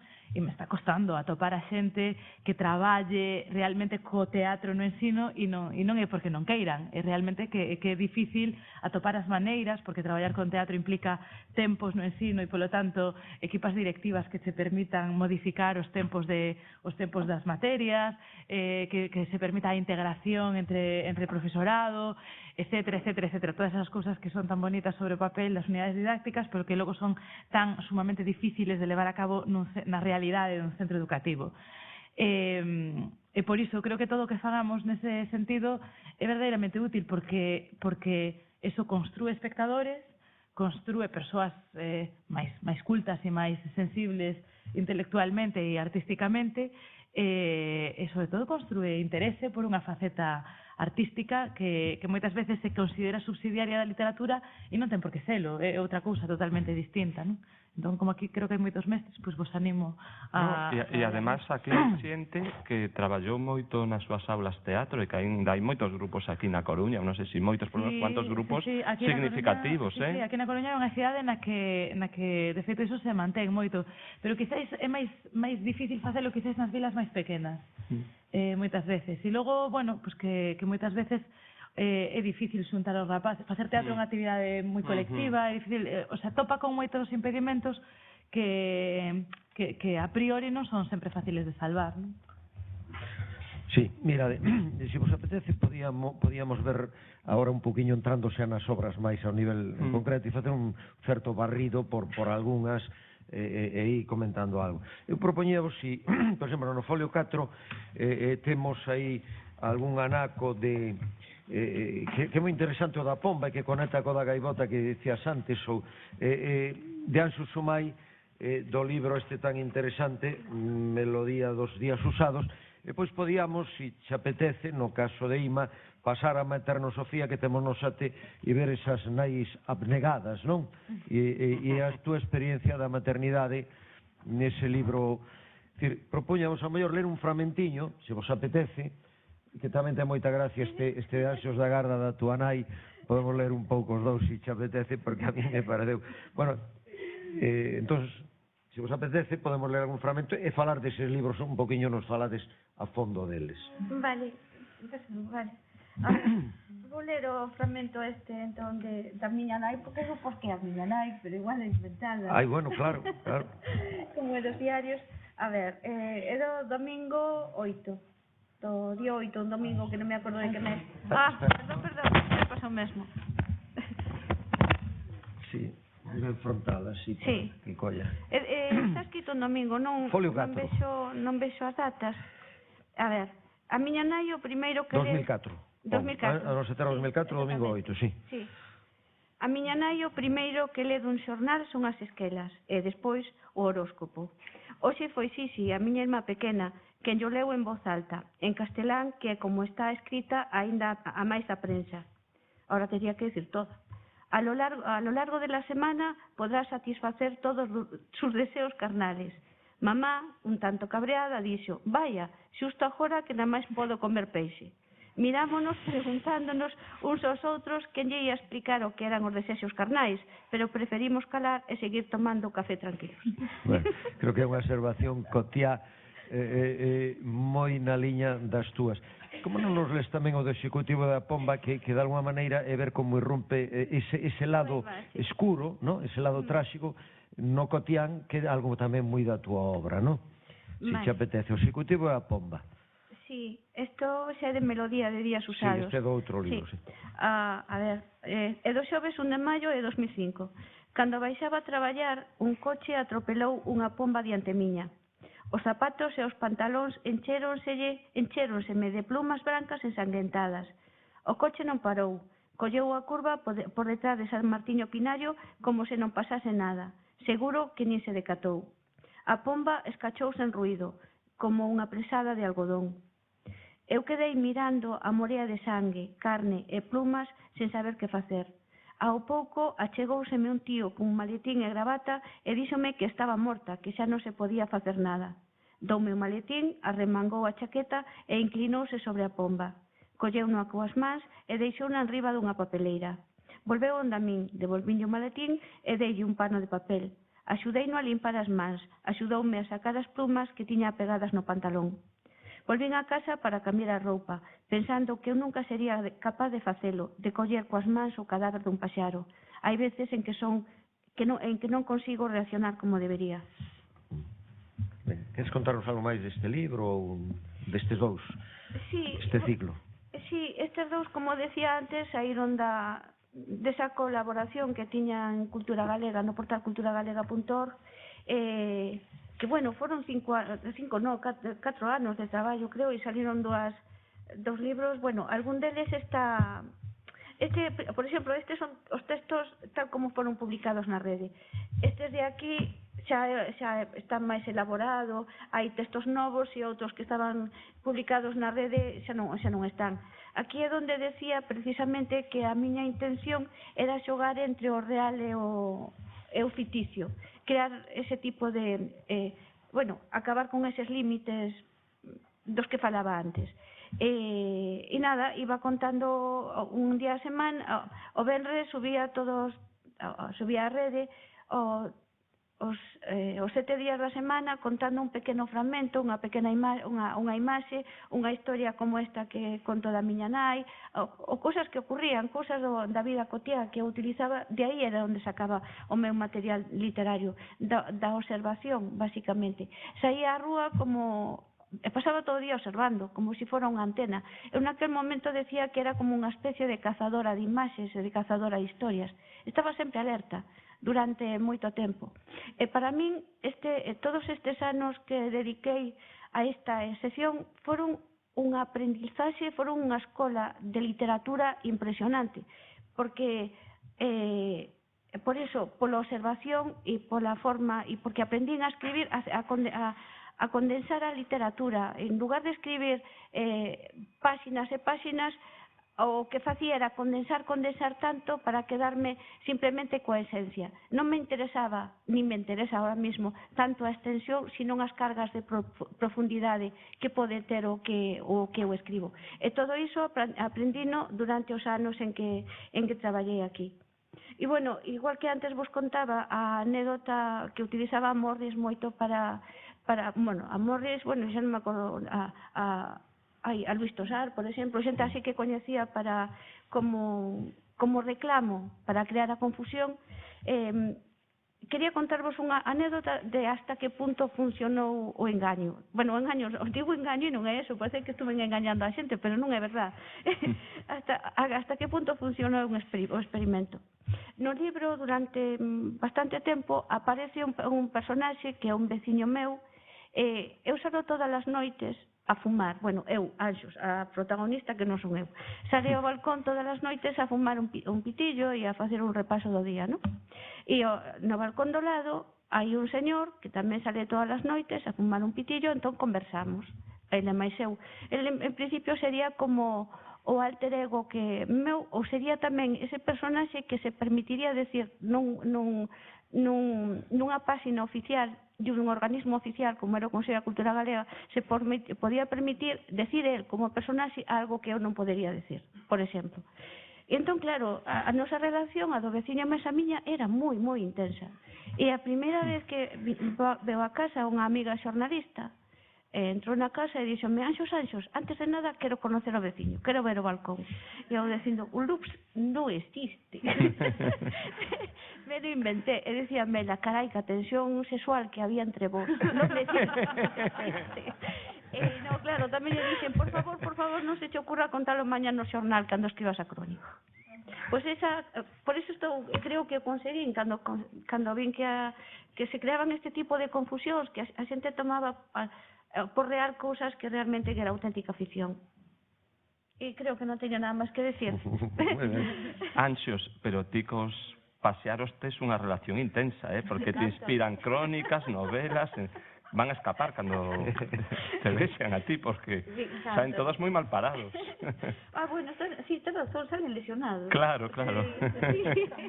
Hai algo escotiano aí, non? Son moi ameazantes, nas novelas. Pero si me gusta. Porque os pasearos, despois podemos falar deles en Alba da Colleita, pero son Personaxes sinistros, Son sinistros. Sí, sí. Mira, teño unha irmán e un cuñado que se dedican precisamente a observar paxaros, a poñerlle nomes e gravar as voces. Teño unha página web onde se dedican a eso. E a mí encántame verlos. Entón, encantaraxe de Oliver Messiaen a todas as pezas que ten sobre os paxaros, o compositor. Sí, moi ben. Pois coincidimos ti máis eu en que un dos meus libros, New York, New York, tamén é un diario. E ademais tamén naceu de forma parecida, porque eu marchei para lá, entón para non estar permanentemente escribindolles correos electrónicos a todo o mundo contándolle as miñas peripecias, abrín un blog. Pues, pero en principio, de verdad, era para contar a verdad. Pero despois a tentación era tan forte de decir, vou a meter cruzada, e entón chegou un punto en que a min me superou esa historia, porque de aí xurdiu New York, New York, e é curiosísimo, porque a xente, cando lee ese libro, tende a pensar que as cousas que son verdade son as que son ficción e ao revés. Entón que é maravilloso, porque eu tamén tiña un personaxe que non era personaxe, que este era verdadeiro, que era un obreiro de frente da miña casa, había un edificio en obras, e había un obreiro estupendo que poñía como que de verdade, eso conto no libro e é totalmente certo, pero a xente non mo cree, poñía como na peli de Woody Allen o casco para atrás, non? Iba sempre co casco coa bandeira dos Estados Unidos e coa viseira para atrás. E era un preguiceiro de narices e o xefe da obra estaba permanentemente chamándolle a atención. Entón eu despertaba todos os días cos berros do xefe de obra chamando a outro Marshall, Marshall, e a mí me encantaba o tipo porque cando estaba só e estaba ele ali traballando así por a súa conta, cantaba cancións en francés. Xuro vos que é certo. Bueno, pois ninguén o cree. E entón, claro, é moi gracioso porque eso é unha das cousas que realmente é certa. Home, despois eu poño toda unha relación co tal Marshall, que nunca direi se é certa ou non, que bueno, pode contribuir a que a xente non mo crea, non? Pero sí que realmente ese era certo. E en cambio, todos os personaxes que aparecen con nomes e apelidos nese libro, que son persoas que están hoxe en día ali e ainda siguen, e algún se enfadou comigo por sair do libro, a xente cree que non existen. E non nos das unha primicia sobre esa relación total Marshall. Sai no libro. Déixanos en suspenso, non? Aí está. E con Materno Sofía sí que intentei dar o paso seguinte, é dicir, facer un diario que fose totalmente certo, non? E é curioso, porque me fixo moita gracia que nesta listaxe que estes dos libros, pois este é Materno Sofía en ensaio, gústame, feime gracia, porque Materno Sofía foi un libro que moitas veces non se soubo situar, non? E creo que en parte por culpa do diario anterior, do New York, New York, non? Por esa idea de que un diario meu era narrativa, pero non ficción totalmente, e todo isto. Claro, este evidentemente non é ficción. Materno Sofía é unha releo, que pasa que evidentemente está contado literariamente, non? Pero non é ficción. Entón animaste a lernos un fragmentinho diso, que non nos disgustaría que nos leses despois, xa que isto vai moi de zoolóxicos, o dos cans que tes aí abaixo, animaste despois o de New York, New York. Ah, sí. Que hai un fragmento sobre os cans, Sí, que creo que está moi ben. Entón, se te apetece algo, está no folio 7 o de Materno Sofía e tamén o de New York, New York. A ver. Se queres o libro, Folio está 7. moi pequena. Sí, no, beso ben, sí, pero estaba vendo que vai así, non salta para aquí. Sí, va. Así que non. A miña casa... A min na casa, que hai unha rata aí. Sí, vale. A min na casa non me educaron para ser unha nai abnegada. Pero e o contorno? Coido que iso de que nos educan para sermos nais abnegadas no sentido da perfección maternal é moito máis recente do que parece. Forma parte, en realidade, dun determinado feminismo algo perverso e involutivo, moi vinculado co ecoloxismo, que cree que a sociedade moderna, en consecuencia a liberación das mulleres, racha co esencial definición da identidade feminina a través de algo tan natural como a maternidade. Velaí, por tanto, tanta abnegación que teima en suplir a mala conciencia de ser nais traballadoras e intelectualmente independentes dos nosos fillos cunha redefinición do rol feminino desde o emocional, o sentimental, a perfección materna de dedicarse íntegramente a esa identidade natural da que é muller porque pare e aleita, como o resto das mamíferas, por certo, en lugar de outra identidade que tanto custou lograr, a de quen é muller porque pensa como tal. Moi ben. E logo decía eso de... Animaste o hot dog. O de hot dogs. Sí. Está baixo a dereita. Sí. Titúlase Hot Dogs. No meu barrio aínda non vin ningún can nu. Bueno, teño que aclarar que eu vivía nunha das zonas máis pijas de Nova York, vivía no Upper East Side, non? Que era, bueno, foi un subarrendo destos extrañísimos de un tipo que atopei por Craigslist e, bueno, tiven a maravillosa sorte de vivir nun sitio que nunca na miña vida me podería permitir de outro xeito. Entón, claro, a fauna humana desa zona pois era particular, non? Por eso digo eso. No meu barrio aínda non vin ningún can nu. Van todos vestidos, quentiños, con chubasqueiros e xerseis de colo con cores que dependen, moi probablemente, do estado de ánimo co que esperten cada mañá deste outono neoyorquino. Algúns incluso levan polainas, patucos e tenis. Os cans do Upper East Side tamén se diferencian dos cans de outros barrios de Nova York, o Bronx probablemente, porque non adoitan utilizar as súas patiñas para camiñar. Aparte de ir en taxi e ou no metro a todas partes, van moitas veces colgados do colo dos seus amos, donos ou pais, digo eu, nunhas mochilas que en realidade foron pensadas para bebés. Os bebés do Bronx, de feito, non penduran de mochilas, senón duns panos enormes que as súas nais organizan arredor do corpo todo, como canguras negras ou simplemente afroamericanas que teñen dúas opcións. Ou levan os bebés en mochilas ou comen, pero non as dúas cousas a un tempo. Os cans do Upper East Side, en cambio, comen e van en mochila, eles que poden. Tampouco vin cans moi grandes no meu barrio, case todos son máis parecidos ás ratas gigantes do metro. Eu creo, ademais, que os cans e as cadelas do Upper East Side ladran normalmente en francés. Son cans cosmopolitas.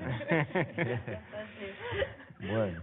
Mirade, apetecemos que pasemos a algunha novela, por exemplo, da Lúa da Colleita temos algún fragmento, e por si se apetece comentar algo máis desta obra, esta obra contundente, con esa atmosfera densa, non? Eses mundos, como nos contaxes antes, e se lle apetece tamén a Ima, pois temos no folio 4 aí, no folio 5, a partir do 5 temos fragmentos da Cidade de Memorias en Luz, e hai algún fragmento, non? Incluso tamén hai algún que sai, por se apetece algún, podemos, si queredes, animadesvos. Vale. Hai un que é moi longo, me parece, para ler agora. O folio 2, o primeiro, creo recordar que como empeza a obra, non? Sí, o que é moi primeiro dese como empeza a estilo obra. poético, lírico, con lentos simbólicos, que logo tamén podíamos falar dos símbolos na tua obra. Por exemplo, podíamos falar tamén depois das baleas como símbolo, que me interesaba preguntarcho, sí. Vale. E despois eu quero preguntarte tamén outra cousa desta obra.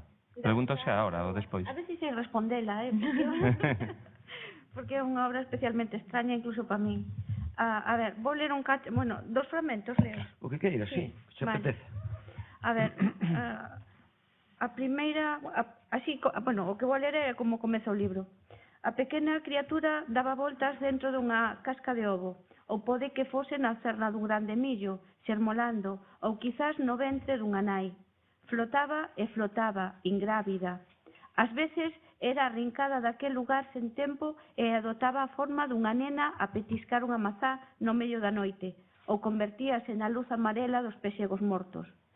Quizás chegase a ser un papavento de papel de seda e sobrevoar ondeante a bruñeiro seco, coigües, ou unha rá dentro dunha pedra. Non é extraño que a pequena criatura se manifeste na forma en que as persoas desexan vela, nin que se a persoa que a ve pecha os ollos, a pequena criatura desapareza e regrese a ese lugar sen tempo nin formas definidas no que habita. E ora vou ler outro cacho final. Dous corvos chegaron voando dende o outeiro pedroso que podía ver alén da urbanización e pousaron no cimo dun eucalipto. Picaron as polas, acicaláronse cos picos e despois quedaron quietos, medio aparvados. A brisa da mañá vibraba nas plumas negras, brillantes. Nuria gozou daquel momento de calma. Os corvos atrapárana no seu voo e retiñana prendida na negrura azulada da plumaxe. Hipnotizada, permaneceu así, allea, ata oír as voces dos nenos que parecían xogar na sala. Cando as voces dos nenos, oíu a dunha muller que lle suplicaba que calasen. Os corvos fuxiron e ela, alarmada, entrou no apartamento. Non había ninguén e as voces calaron. Quizáis fose o apartamento do lado o lugar das voces. Quizáis houbese unha familia con nenos no apartamento do lado. Quizáis era a muller do bañador que vira cando baixou a almorzar. Quizáis. Ia ser inevitable que, de haber unha familia vivindo no mesmo andar, chegasen a verse. Aínda que o evitase, sería moi doado atopárense no balcón, porque os balcóns dos apartamentos só estaban separados por unha sinxela filigrana de ferro que non permitía ningunha clase de intimidade. Pero as voces. Había momentos en que lle parecía oír voces antigas, palabras pronunciadas noutro tempo, quizás noutra esfera de tempo. Mira, é unha cousa que me... É dicir, bueno, que interesante o tema do tempo nos dous fragmentos, non? Da intemporalidade. Pero, por exemplo, o primeiro fragmento ten a densidade simbólica realmente que pode ter un poema. É dicir, é que están moitos elementos, por un lado hai moitos elementos de xerminación, non? A cousa do ovo, o grande millo, falas de arrincada dese lugar, a mazá, que remite moito tamén a Aurora, pero logo despois hai como a noite, e logo hai o sombrío, a noite, non? E depois esa expresión na luz amarela dos pexiegos mortos, que casi parece un verso, pero un verso terrible, non? E logo esa dimensión levitatoria que está usando cos papaventos de seda, parece que todo é ingrávido. E ao final, dice iso, a ese lugar sen tempo nin formas definidas. É dicir, eu creo que este fragmento sintetiza bastante unha concepción moi túa, moi metida en ti, que é unha concepción que está conectada moito co mítico e co simbólico, e cos tempos e os pazos. Non sei se que nos queres contar un pouco sobre isto, este aspecto. A ver, non sei, vou empezar por lo máis fácil. O que pretendía nesta novela, que, como dixen antes, era como que as persoas que se leen, que o que fan as mulleres que se reencontran ao final, é que a xente se faga preguntas sobre si mesmas. Entón, neste libro hai como tres planos. Está o plano da realidade, o que rodea as personaxes, que é tangible, donde a ver, ainda aparece, bueno, o contorno, o edificio, o mar, os pexegos mortos, todo eso. Hai unha serie de cousas que son reais. Despois hai outro plano, que é o plano do onírico, que precisamente este fragmento aparece, como dentro da novela, aparece este fragmento e aparece unha serie deles. Aquí está a xerminación e pouco a pouco ese ser vai medrando, vai collendo forma hasta manifestarse ao final na outra persona, en vez na doble de Nuria, digamos, non? E despois hai outro plano curioso, bueno, eu escribino, así que que deste dos que falaba aquí, os nenos que están canai, as voces que falan, que iso forma parte máis de un terreno fantasmagórico, que non é o soño, nin é a realidade, é como outra realidade paralela, non? Entón, todo se confunde nun lugar que os lugares son como o escenario, son como chamo, hologramas, que son así cousas que ti podes, como se non fosen, como se non tuvesen peso, é dicir, que darían esa idea de que estás no medio dun soño, e despois non tempo que non transcorre da forma ortodoxa a que estamos afeitos, non transcorre de forma lineal, senón que transcorre de forma esférica. Porque hai momentos en que Nuria é Nuria e hai momentos en que Bet é Bet. Entón é imposible o tempo lineal. Non sei se é... Sí. Pois era eso. Porque o tempo, ademais, na túa novela das Cidades en Luz... Unha pregunta, non sei, a túa tendencia un pouco por esas personaxes frágiles. Tanto na novela de Así nacen as baleas, que está Ramón, personaxe un pouco a marxe, o que a sociedade arrincona, quero decir, os personaxes diferentes, e aquí pro personaxe de Nuria e Bet, claro, que tamén lle pasa o mesmo, un personaxe que non entenden os demais, que non queren acercarse a unha parte desa oscuridade, non, que ten o personaxe. Entón, nas dúas novelas aparecen personaxes moi similares neste sentido. Te quería preguntar por que isto. Eu creo que non son personaxes frágiles, simplemente son personaxes diferentes. Sí, máis ben diferentes, sí. Ai, Dios, nunca me acordo. En Así nacen as baleas, Ramón é un neno diferente ao resto da familia. E de aí a metáfora da balea. A balea ten que ver con el, o ser grande, que pode asolagalo todo, non? E non me parece que sea precisamente forte, porque ao final é o único que ten o valor de tomar unha decisión clara e contundente, que é matarse, punto. Afogar nun tal e acabar con todos os problemas. Iso é forza, iso non é debilidade.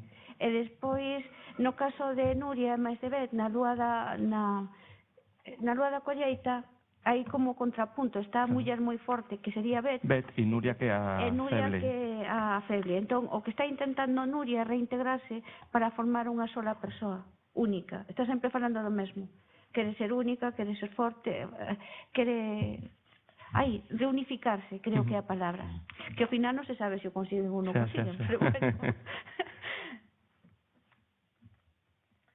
No, digo, si te apetece comentar algo e ler algo da novela extensa, que ademais, ao falar ela estaba pensando eu que o tratamento do tempo tes absolutamente distinto, porque é un tempo que empeza e que ademais conecta moito co tempo histórico, non? Sí, nesta novela sí. É unha novela, digamos, que discorre con un tempo lineal, bueno, máis ou menos lineal, porque ao final realmente non é tan lineal, pero bueno, discorre lineal.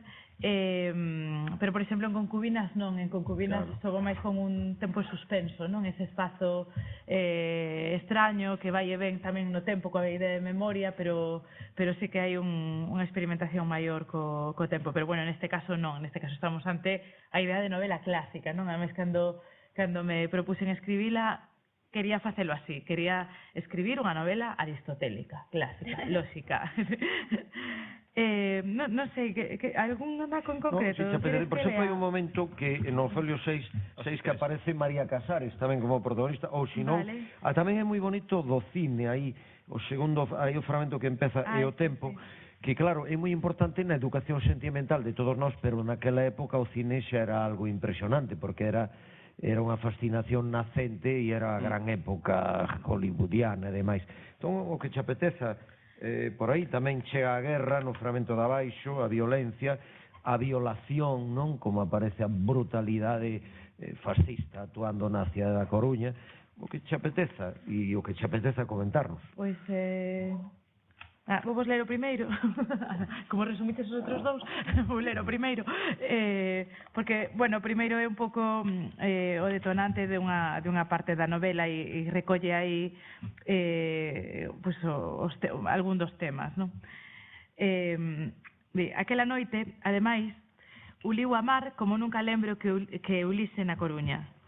A nós entrábanos o olor do mar polas fiestras abertas de par en par, e irradiou a alegría na rúa e no horizonte. Ademais, Lucía ensinoume aquel día, entre os olores e os sabores calorosos do champán, o himno de Riego, en versión libertaria. Si los reyes de España supieran lo poco que van a durar, a la calle saldrían gritando «Libertad, libertad, libertad». Ríamos nerviosos, mentres Lucía me erguía no ar o puño dereito. Si los curas y frailes supieran la paliza que van a llevar, subirían el coro cantando. E entón, facíamos que sí coa cabeza e levantábamos máis a voz, berrando cara á rúa. Libertad, libertad, libertad. Cantábamos así, as voces cheas, asomados os tres ao balcón e vendo abaixo un cura a toda velocidade, coa sotana erguida para non tropezar, mentres miraba desguello cara ao noso balcón de herexes, probablemente morto de medo e morto de indignación, que ven sendo mesmo nestes casos. Aquel día tamén aprendín, ao velo correr erguendo a sotana, que os curas levan pantalóns por baixo das saias, e foi toda unha sorpresa. A xente pensaba que a República lles ia cambiar as vidas, pero o certo é que o día seguinte na Coruña nada parecía especialmente diferente, a non ser algunhas caras olleirosas pola resaca e o sorriso de par en par que traía don Avelino á escola, que tampouco sei a ciencia certa se era atribuível á República ou os bicos dunha anarquista exaltada que pensou que coa República chegara a España o amor libre obrigatorio. Para iso, aínda había que esperar máis de 40 anos. Un niño a Castelao, non? Sí, pues sí. ¿No? Sí, sí. Dunha cousas da vida de Castelao, non? Hai unha relación intertextual. Adrede, sí. Para iso aínda había que esperar máis de 40 anos, unha guerra civil, outra mundial, un señor baixo con ínfulas de altura e o último cuplé, pero eles non o sabían e nin sequera podían imaginalo. Aquela muller que bicou a don Avelino a noite que veu a República, sen dúbida era unha adiantada ao seu tempo, e é verdade que o tempo de don Avelino non volveu ser o mesmo. Chamábase Merceditas e ao lembrala decátome de que don Avelino era ante todo un tipo normal, tirando a entrañável, que como a calquera tamén se enamoraba e podía enamorar. Aínda que daquela, a Samuel e máis a min, nos parecía imposible que o noso mestre ou calquera mestre do mundo tivese algo que ver co amor. Bueno, este é o protagonista que fala, esta é unha parte importante da súa vida, pois é a escola, pois dun deses mestres da República, no que eu ademais quixen retratar ao meu avó. O meu avó paterno pois tamén foi un deses mestres daquela época, o que pasa que, bueno, a diferencia de don Avelino, que finalmente matan na novela, bueno, finalmente non, pouco despois deste fragmento, pois o meu avó non sei se pasou a outro lado, pero foi alcalde falanxista durante bastante tempo. E souben, mentre estaba escribindo esta novela precisamente, non? Porque claro, cando estás con este tema, pois a xente empeza a contarche e tal, o meu avó xa morrera, había moito tempo, no despacho do meu avó había un queixón que sempre estaba pechado, e a miña avoa nunca non lo deixaba abrir. E cando lle contei sobre que iba esta novela, a miña avoa deixoume ver os papéis do meu avó no queixón, e contoume unha cousa que non lle contara a ninguén, en parte creo que para salvar un pouco, digamos, unha idea moral, non, e que a min me ensinou como funcionou o silencio para toda unha xeración, xa non só durante a ditadura, polo medo, sino moito despois, porque isto me contou a miña avoa, cando se publicou a novela. E foi que meu avó, mentre era alcalde, lle mandaba, cando prendían a un maquis, o tiñan nos calabozos que estaban no soto do Concello, lle mandaba a miña avoa a levarlles comida, e lle dicía, así moi veladamente, que se lles deixaba a porta aberta non pasaba nada.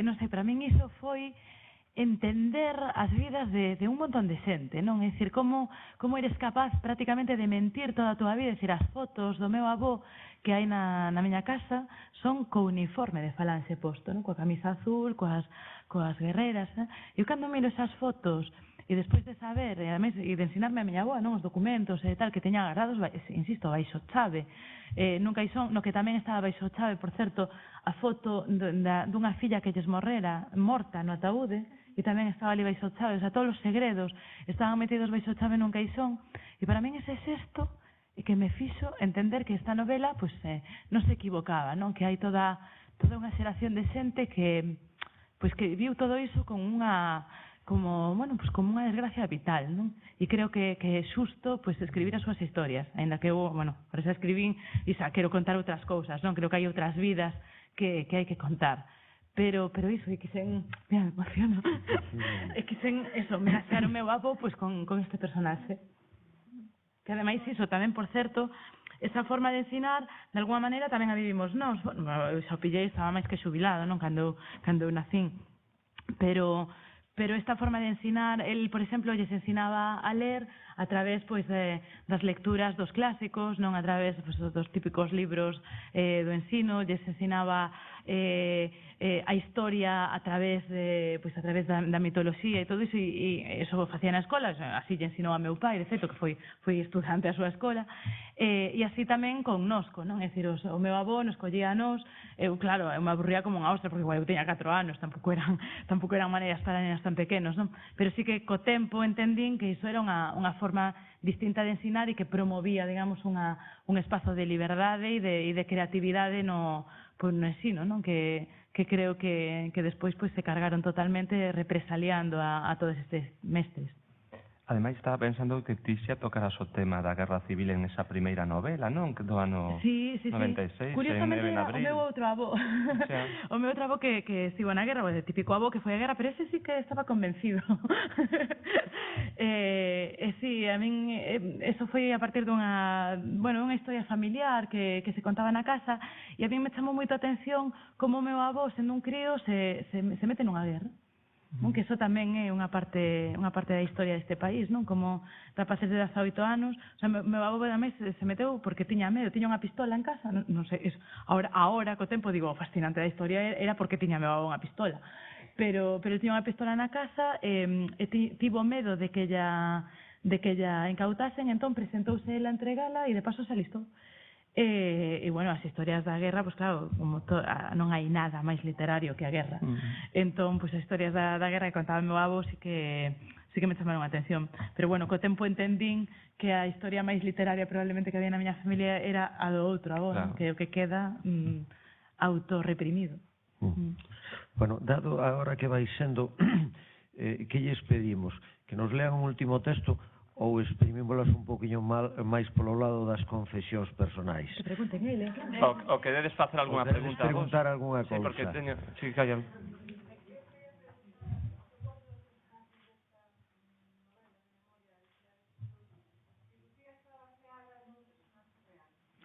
Non, Lucía é, creo, unha mestura de moitísimas mulleres, as librepensadoras desta época.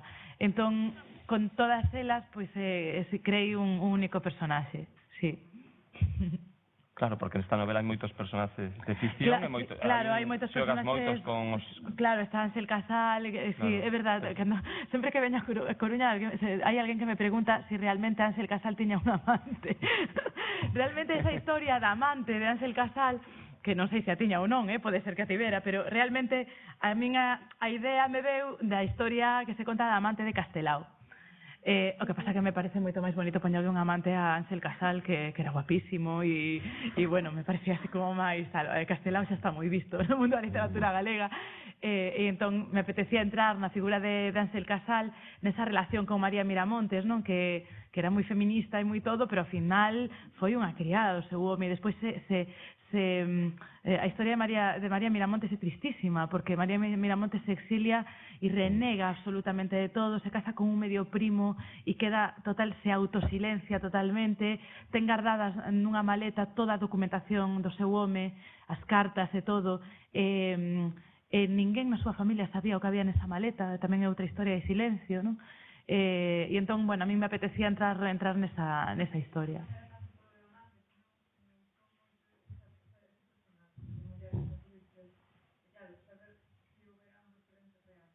Sí, moitos referentes reais, sí. Sí, algunha preguntiña máis? Pedimosles un último texto ou non? Sí.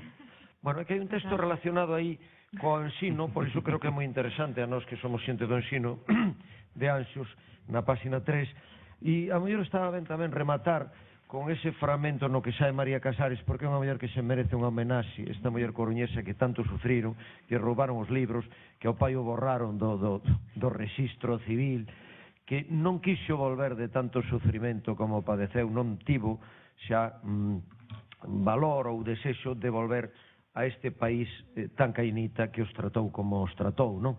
Entón, se vos apetecevos... Sí. É o da páxina 3. Sí, a páxina 3 arriba, en sempre. Bueno, polo menos un fragmentinho, un pequeniño fragmento. Sempre me foi, non é tan pensado. Si, onde empeza aí, sempre me foi. Sí. Si non é todo, polo menos... Se vemos que é moi longo, pois... Sí, porque é unha escena, eu creo, moi potente a nivel escolar, non? Sí. Sempre me foi imposible obedecer ordes explícitas que fosen contra os desexos do meu corpo, ou contra a miña necesidade de desplazarme cara adiante ou cara atrás, ou contra a autoimposición de permanecer de pé por moito que me obrigasen a tomar asento. Senta, non, dígoche que sentes, non me dá gana. Aínda que os pés me reventasen, aínda que me caese unha labazada no medio do silencio aterrorizado dos outros nenos, nunca me sentaría se a mestra mo ordenaba. Non sei exactamente o porqué desa teima en botar horas de pé, sabendo que os demais alumnos me odiaban por facerlles vivir unha tensión innecesaria. Pero eu era así, quedaba quieta como un pau, tensa como un arco de flechas, cos dentes apertados e aturando as ganas de sair correndo na procura da protección dun irmán que levaba anos morto. Ás veces repetía para facerme forte na resistencia a palabra mamá, mamá, mamá, mamá. Repetía coa mesma cadencia ansiolítica con que se repite un mantra ou coa que Felisa rezaba o rosario antes de dormir, sabendo que nunca obtería unha resposta agradable á única oración que sabía rezar. Mamá, mamá, mamá. Unha vez ouriñei por min, por orgullo, porque me deu a santísima gana de pedirlle á mestra que me deixase sair ao váter. Porque non me deu a santísima gana de pedirlle á mestra que me deixase sair ao váter. Era para min unha humillación máis grande pedirlle permiso para facer algo que escoitar as risas e os insultos dos meus compañeiros ao veren a poza de ouriño que me enchoupaba os pés calzados con zapatos de charón. Finos, delicados zapatos de charón, negro. Ese día a mestra non me berrou. Creo que xa sabía que eu non ia baixar a mirada por moito que me zoscase. Tamén sabía que non ia chorar e non me pegou. Chorei por culpa da tenrura que sentín e as bágoas esvaráronme pola cara como regueiros de sosa cáustica. Doían e deixáronme marcas que aínda son quen de ver e de sentir cando me miro nun espello ou cando pouso as xemas dos 10 dedos no rostro. Mentres me miraba fixamente, mentres os nenos rían, a mestra chegóuseme con moita prudencia, como se camiñase por riba dun valo altísimo e estreito, un valo húmido e esvaradío. Eu estaba a piques de precipitarme no valeiro e vía como ela, a mestra, se achegaba a min segura, moi segura do que estaba a facer. Os seus pasos avanzaban sobre a estreita superficie do valo no que eu levaba anos empoleirada e que, co tempo, se convertera no único espazo que me separaba dun precipicio. A mestra non me abrazou ni nada semellante. Sería terrible que o fixese. Só me puxo a man na caluga e comezou a acariñala, a presionala, a mordela coa xema dos dedos, a apertala coa palma da man ata que deixei caer a cabeza e me ofrecín sen resistencia, sen ningunha caste de resistencia nin a horizontalidade, nin a estar sentada, nin a camiñar cara atrás ou cara adiante. Unha escena narrativamente moi vigorosa, non?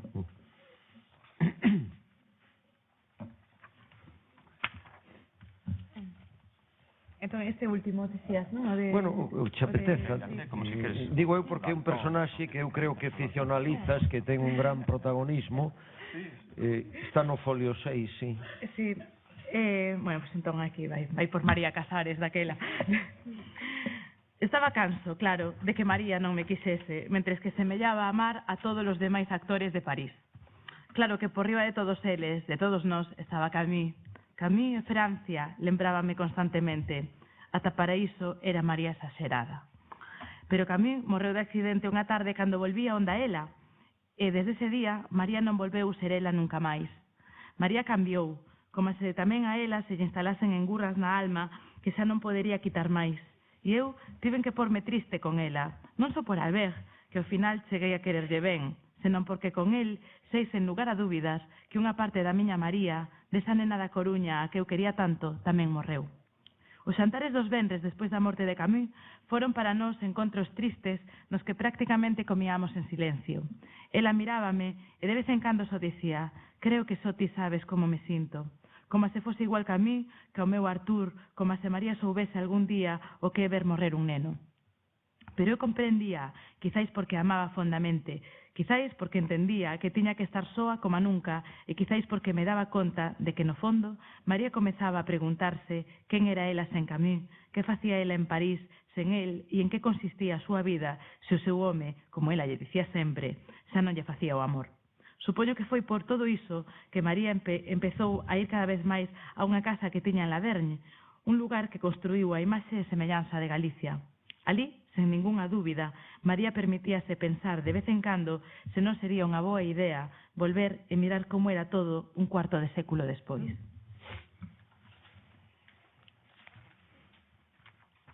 Bueno, pues... Xavier, queres decir algo, non? No.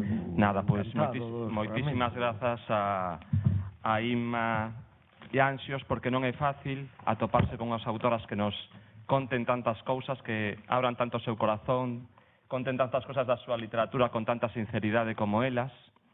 Gracias a todos os que estades hasta o final da sesión aquí escoitándonos.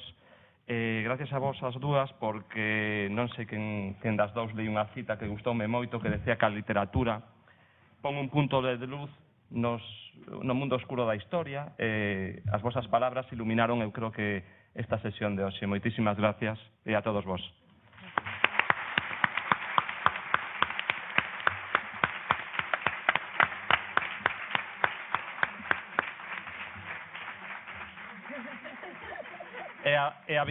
Lembrade, os que estades aquí, lembrade que a vindeira sesión é o día 10 de marzo, que estará con nós Belén Gopegui.